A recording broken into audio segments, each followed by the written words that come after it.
We all know that when going through the Humber College Real Estate program, that there's going to be information that we will use in the real world and information because the program and courses is so big and broad that we won't use. But understanding material facts, latent and patent defects, this to a certain extent does come up in the real world quite often, and it's really good to understand, not just to pass the exams, but to give your clients the best and most professional service you can. In this video, we'll go over what is a material fact just quickly. We'll go over a latent defect, a material latent defect, a patent defect, and we'll go into when you need to do research about material facts for a client or a customer, because we know that's on the exams, and then what we need to disclose as salespeople to comply with our code of ethics. Just quickly though, if you like these videos, consider liking and subscribing. It means an absolute ton to me, but let's just dive right into the video. First, super simply, material facts are any facts that would be important to buyers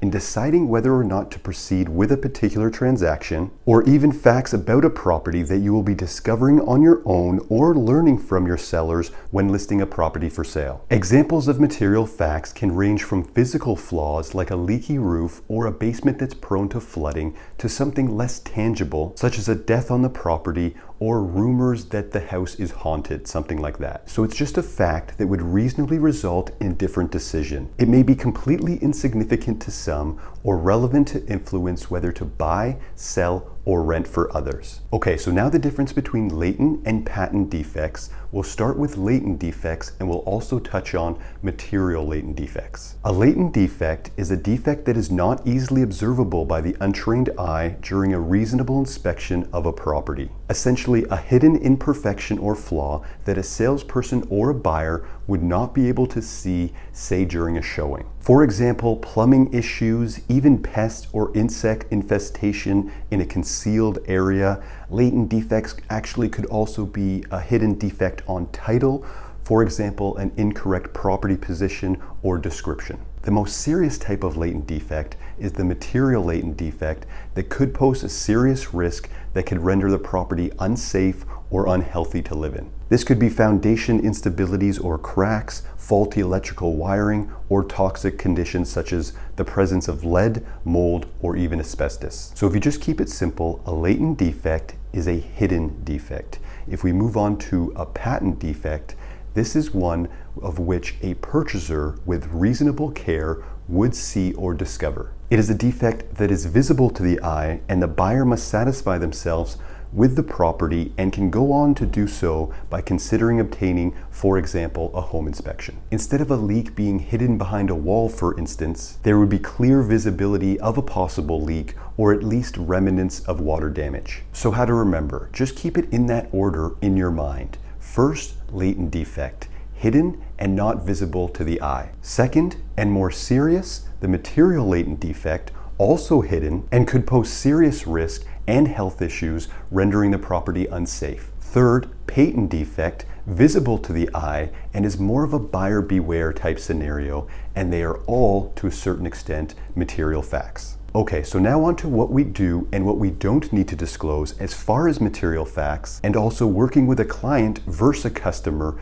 in these circumstances. So first, working with a client, you'll need to find out and disclose all latent defects. Anything that you know that could be hidden, we must disclose. It is part of our code of ethics as a real estate agent. We also must do some due diligence. If, for example, a seller client of ours is putting their house on the market and they subtly mention that they've had some water damage in the basement, but not to worry, their brother, for instance, is very handy and has come by and fixed it. So this is a bit of a red flag. Let's say you went down to the basement, you had a quick look at it, and you could even tell that there was some dampness there and it looked like an area had been painted over or something like that. You would have to explain to your clients that this must be disclosed.